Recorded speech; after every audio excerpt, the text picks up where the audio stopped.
Hello, I'm Matt Galloway, and this is the Current Podcast. This is normally a very busy time of year for Michelle Nutilla's small business selling crafts in Kelowna, British Columbia. But as the Canada Post strike continues, she's stressed. Right now, I have things that are in limbo. They're in the Canada Post system, but they're not moving, and we don't know when that's going to end, so we don't know when we're going to get it. I just had things that were stuck up in the ocean because of the ports strike, and now it's in port and can't go anywhere from there either. 55,000 Canada Post workers walked off the job last Friday. Among other things, they are asking for higher pay.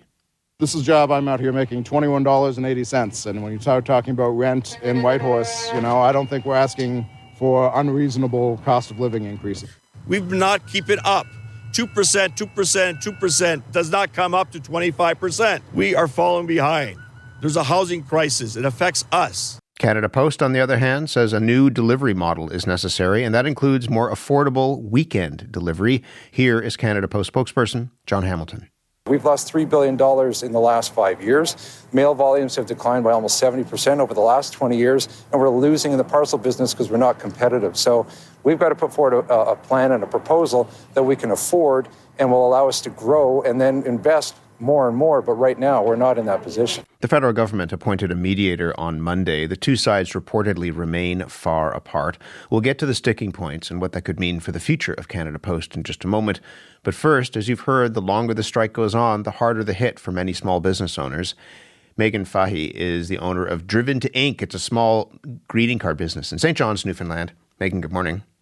Good morning, Matt. You sell handcrafted greeting cards.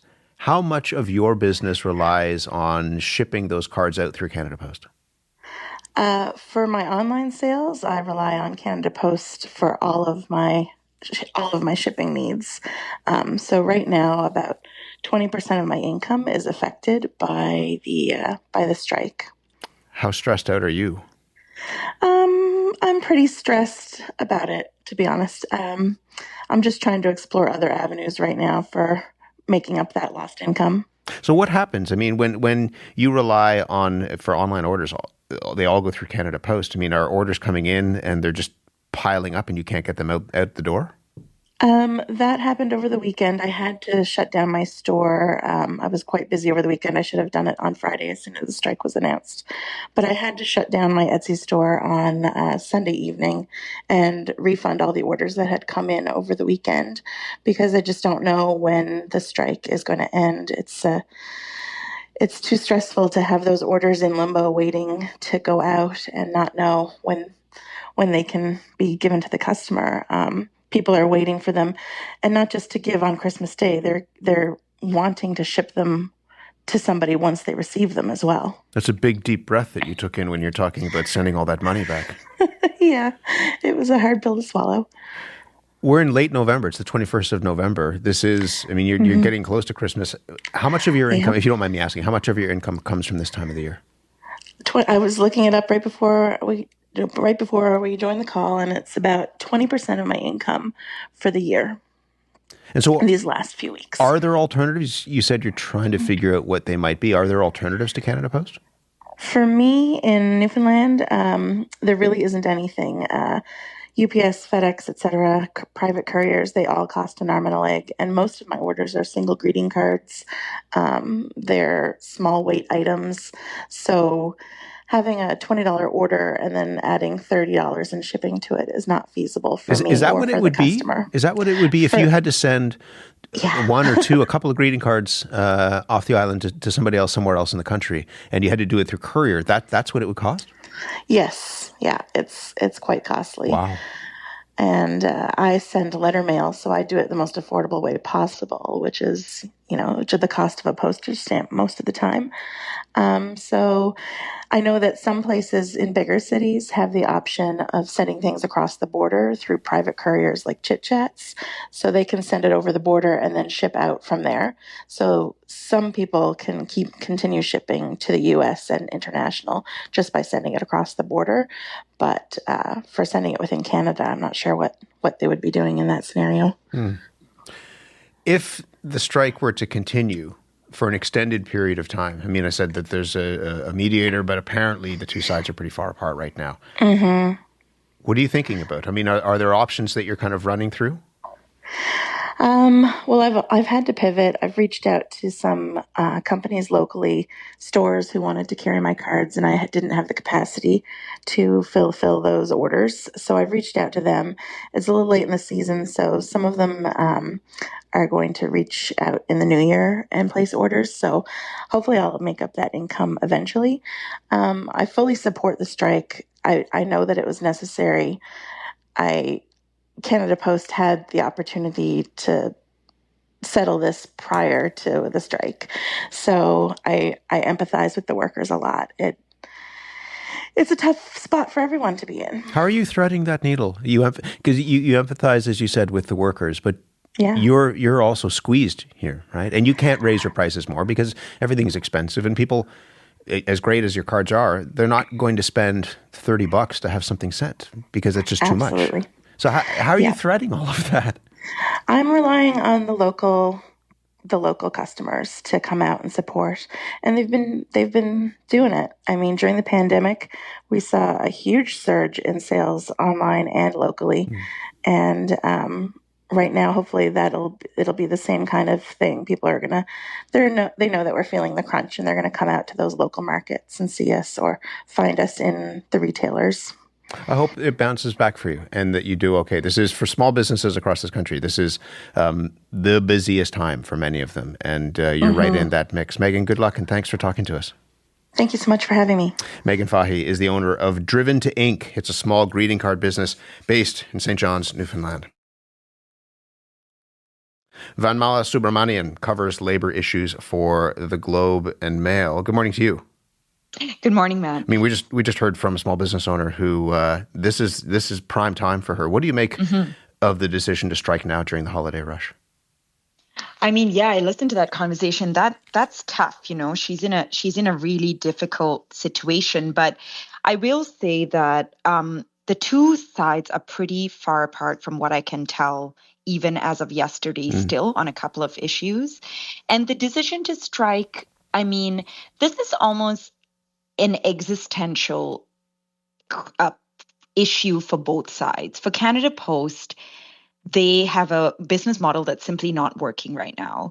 For the union, they're seeing Canada Post slowly sort of push towards more casual employment, more part-time employment. And, you know, the union's entire mandate is to protect jobs and to make sure that the jobs that are added have equal benefits, equal rights as, you know, jobs that have already been there for a while. So I think both sides are very dug in on these issues, and it's a very tough situation because it's not just a regular business in regular economic conditions. This is a business that is struggling.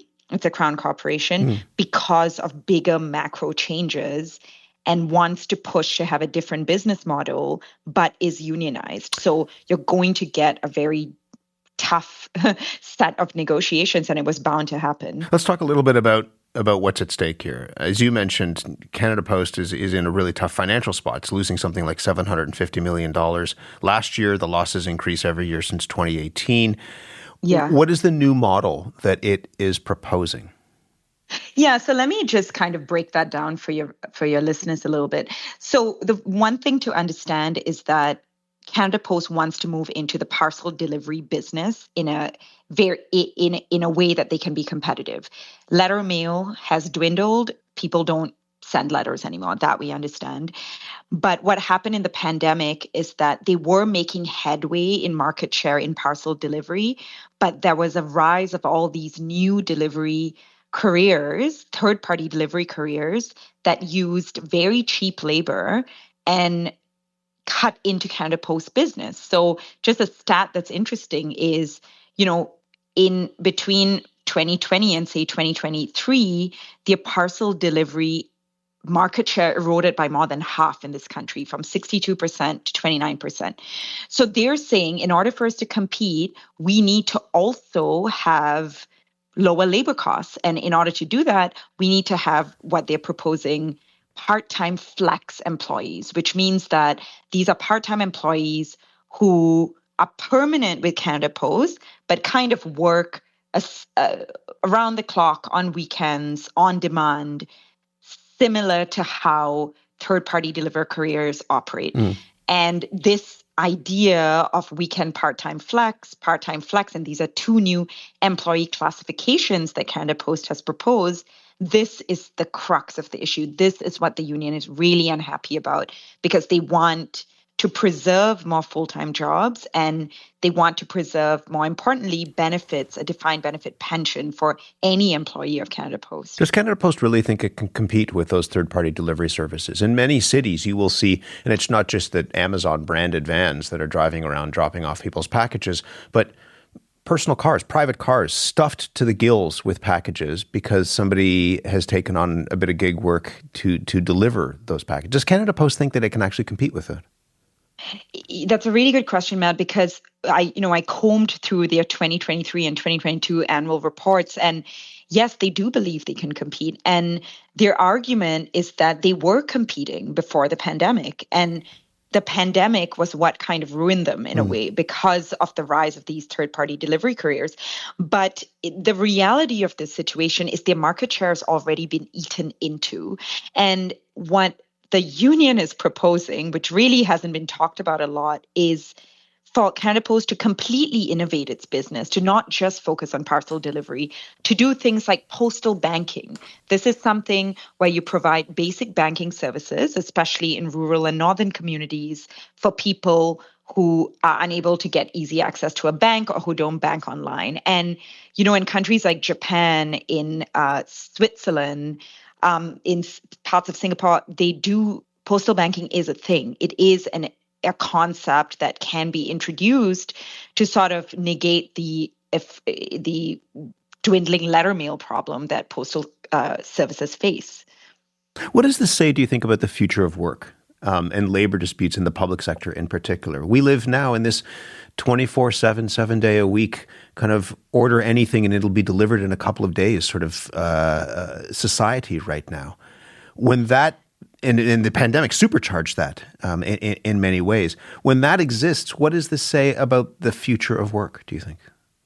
Yeah, I mean, the model of labor is of work and labor is really changing, and you can see that with gig workers, right? So they're effectively independent contractors, like people who work for these third-party delivery couriers or even Uber drivers and things like that. And that's what the union said. They don't want the gigification of the post office. Exactly. They don't want that. But the fact of the matter is that's happening because the labor regulations, employment codes across the country cannot keep up with how quickly these tech companies have moved in to change the nature of work. And that's what the union is seeing happening at Canada Post and is trying to protect against. But we as consumers have a role to play in that too, right? Yeah, we do. Because we're getting really used to same-day delivery and we want things instantly and we're doing things from our phones. So that's why I use the word existential, because for both sides, it's really sort of they're dug in because there aren't any easy solutions to this. We know that, whether it's small businesses are being hit, we know that people are waiting for passports and driver's licenses as well.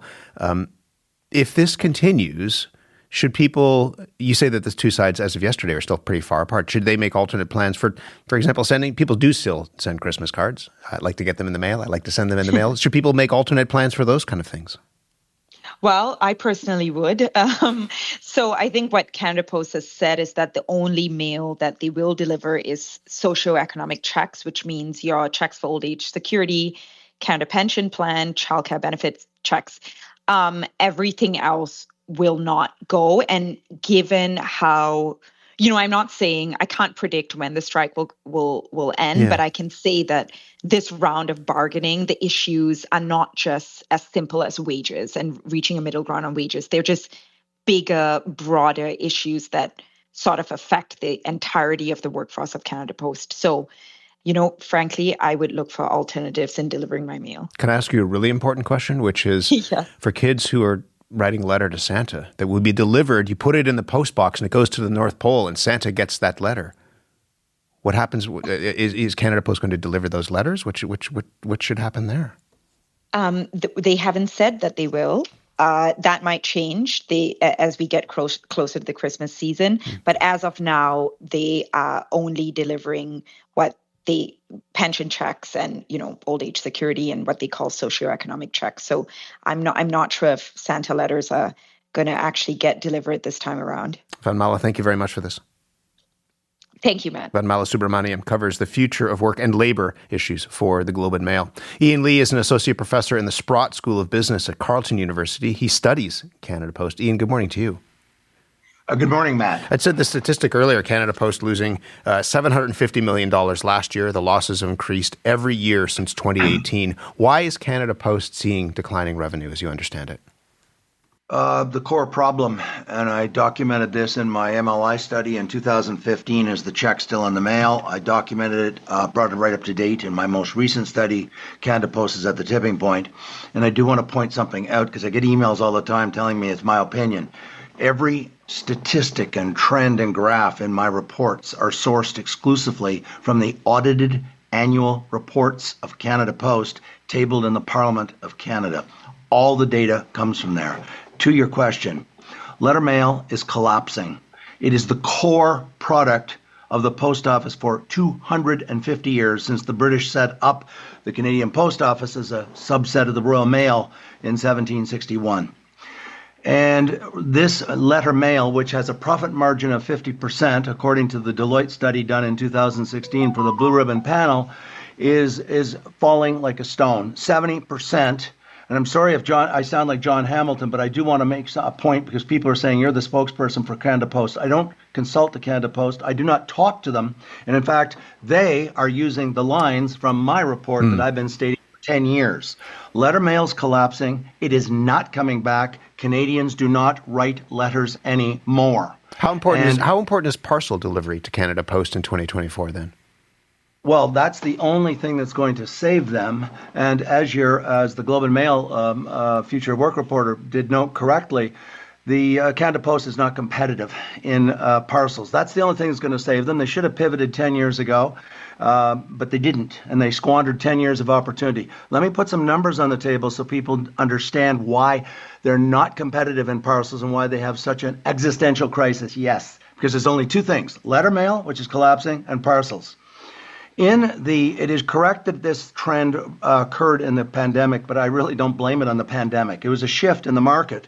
The gigs came along. Up until then, Canada Post was doing fairly well in parcels, in market share, a little over 50% of the market in the share of parcel post. But what happened is the gigs came in and radically undercut them. Today, the average cost per truck, those postal trucks you see driving around Canada, the average cost for the truck and the driver and the fuel is about $60 to $65 an hour. The private for-profit courier companies are around $45 an hour for the truck and the driver and the fuel. The gigs are about $25 an hour. They own their own car. They're like Uber drivers. And they are radically undercutting both Canada Post and the private for-profit couriers. And as a consequence, the e-commerce companies are shifting en masse from Canada Post and abandoning Canada Post to go to the gig drivers for the delivery of e-commerce parcel post. And so facing an existential crisis, what do you see as the role of Canada Post in 2024? It's on the tipping point. I believe after the next election, it's not going to be handled by this is a lame duck parliament. We all know that. But after the next election, no matter who is elected, my joke is even if we elected Karl Marx, we will be facing massive downsizing in the post office after the next election. The CEO and the CFO this past summer on the record at the annual general meeting stated many things, but there are two things that were really important. Canada Post is going to run out of money in early 2025, which will necessitate a bailout from the Government of Canada. The second really important point was the CEO said, and he's correct, I mean, the numbers are self-evident, he said the post office has been structured to deliver 5.5 billion pieces of letters a year, and we're only delivering 2 billion, he said, and this is unsustainable. There will be downsizing. Well, you said that Canada Post should end door-to-door delivery. Why should it stop delivering mail to my front door? Well, first off, only 25% of Canadians do receive door-to-door delivery. 75% do not. The second, and by the way, full disclosure, I live in one of those neighborhoods in Ottawa and I receive door-to-door delivery, albeit, I only get mail once every 2 or 3 weeks. Right. But the more important reason is that the Deloitte, in the study for the Blue Ribbon panel, found that the cost just of the 25%, the privilege, these are the most privileged neighborhoods in Canada, the Glebe in Ottawa, Rockcliffe, Rosedale in Toronto, Outremont, Point Grey, the most privileged and wealthy neighborhoods in Canada. This service was costing $500 million a year in 2015. I estimate because of inflation, it's now about $800 million. Canada Post is hemorrhaging cash, and they have to do radical surgery to buy them time to pivot and completely restructure as a parcel post company. Is there an argument to be made that this Crown Corporation doesn't need to be profitable, that it needs to provide a service to parts of this country that would otherwise be without delivery? Well, that's essentially what I've argued. I've argued in this report. I've said that in the urban cities where 80% of us live, according to Stats Canada, most people don't use the post office. There's all kinds of alternatives. There's small regional courier companies, national courier companies. There's shopping malls, don't have to do e-commerce, etc. And so what I argued was the old delivery model of going to 17 million addresses 5 days a week, 52 weeks a year, is massively expensive, will become more expensive as the volumes continue to decline, and so there's no need for that. So that's why I recommended ending that, as well as franchising all the post offices and ending home delivery to the 25%. Then you create a new or a Canada Post parcel post company, if you will, that will service small business that absolutely is dependent on the post office and the rural, remote communities across Canada, such as the villages and hamlets of rural Eastern Ontario, where I grew up as a boy 50-odd years ago. Those places will not get private for-profit couriers coming in because the densities are too small. So there's a role for Canada Post. It is not the role that we envisage of a 65,000 employee organization marching down the streets of Canada to every last address in the country with no mail because Canadians are no longer sending mail. I call that a Potemkin post office, and it's unsustainable. I think we have to completely and radically re-engineer the post office to be a much, much smaller post office servicing small business and rural and remote communities in Canada. I'm going to let you go, but when you do that radical surgery, a lot of people will lose their jobs. These are good paying jobs. They come with benefits. The people who are in them are now out on the streets fighting for the preservation of those jobs. What would you say to those people who would lose their jobs if that surgery that you're calling for takes place? Matt, you're absolutely right. I didn't sugarcoat it in the report.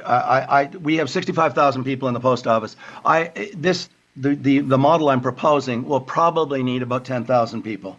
So we're looking at a 50,000, 55,000 downsizing that will rival the downsizing of the Chrétien government in 1995, albeit that was in the public service. There's two specific answers. In the annual report, it states that 25% of the workers will be are going into retirement over the next 10 years. So they can, using compensation packages, bridge those people into retirement. That will still leave an awful lot of people. And they will receive, as any company does that downsizes or goes out of business for that matter, they'll receive compensation packages. And because we have massive labor shortages in this country with the boomers exiting the workforce and the decline in fertility, which we all know about, and the cutbacks in immigration, we are already facing job shortages across the country. And those people will be reabsorbed by the labor markets across Canada. But I know that people find this very harsh. Right. The reality is I don't believe that any government, no matter what government is elected, is going to say, look, we're going to continue paying. Those deficits are going to become larger and larger, Matt. They're not going to be $500 million. In 2 years, they'll be $2 billion. Then they'll go to $3 billion, $4 billion, $5 billion as the volumes continue to decline in both letters and parcel post because they're not competitive. And then we'll end up with a Potemkin post office. Ian, we'll leave it there. Thank you very much. Thank you. Ian Lee is an associate professor in the Sprott School of Business at Carleton University. Your thoughts? How do you use Canada Post? What would the end of mail delivery mean to you if you get it now? And what does the strike mean to you in your community? Email us thecurrent@cbc.ca.